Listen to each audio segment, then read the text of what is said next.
Next up for Encoding.com Labs is a review of the iPhone 5S, the crown jewel of Apple's mobile product lineup. With our early adoption of HTTP live streaming, Apple set the standard for video playback and user experience on mobile devices. The iPhone 5S certainly reflects the evolution of Apple's support for this mobile video delivery method. Of all the devices we've tested so far, the 5S had the most seamless and consistent uses for video playback, as well as associated features such as closed captioning and scrubbing. While the iPhone is still the single most popular phone device, it no longer wears the OS crown, having ceded that spot to Android a few years ago. However, the iPhone still leads the way and sets the standard for modern mobile devices. One of the things that stood out as different from every other phone we've tested is inline playback. Whether viewing video in a native app or in the browser, video will not play inline. While critics may claim this is a limitation, for most people this is a streamlined user experience. Let's take a closer look at the specs. The iPhone boasts a 4-inch screen with a resolution of 1136 by 640, which is the smallest of any device that we've tested by an inch. It also features a pixel density of 326 ppi and an LED backlit IPS LCD capacitive touchscreen with 16 million colors. Unlike the other devices we tested, Apple offers granular details for the video formats they support. The first being H.264 video up to 1080p, 60 frames per second, high profile level 4.2 with Dolby's AAC-LC audio up to 160 kilobits per second. This is at 48 kHz in stereo audio in .m4v, MP4, and MOV file formats.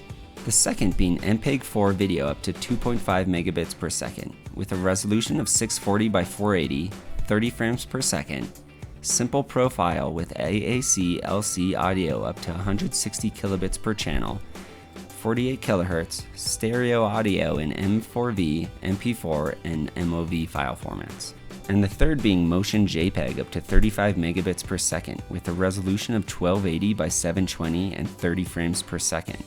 Audio in ULAW and PCM stereo audio in the AVI file format.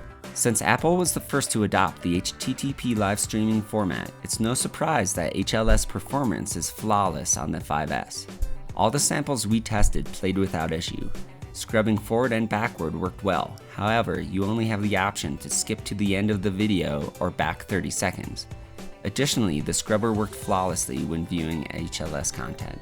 In addition, OVP playback was well supported. Playback worked well on all providers tested, however, scrubbing and closed captioning did not work with the Brightcove samples we tested. Closed captions worked well everywhere else, although they appeared very small when viewing YouTube content via web browser.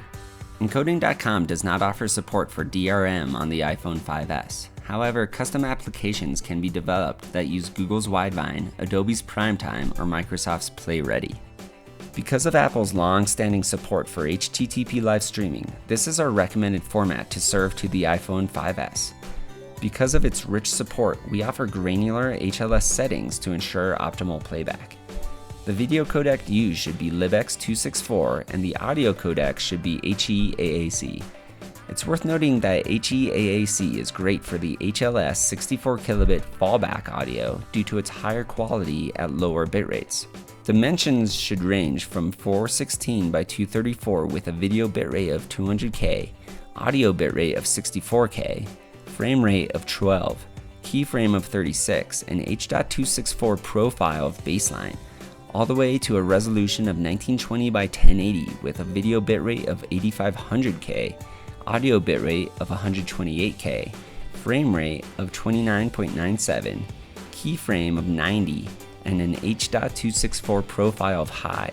In addition, we will recommend 2-pass encoding and our V3 segmenter, which supports Apple's new recommendation of 9-second segments and dramatically reduces the overhead for low bitrate files. While the iPhone may no longer dominate market share, it still sets the standard for mobile devices, and video playback is no exception. With a consistent user experience and optimized playback in any condition via HLS, the iPhone 5S is one of our favorite devices for content consumption. And that's this week's episode of Encoding.com Labs. Check back soon for our next episode.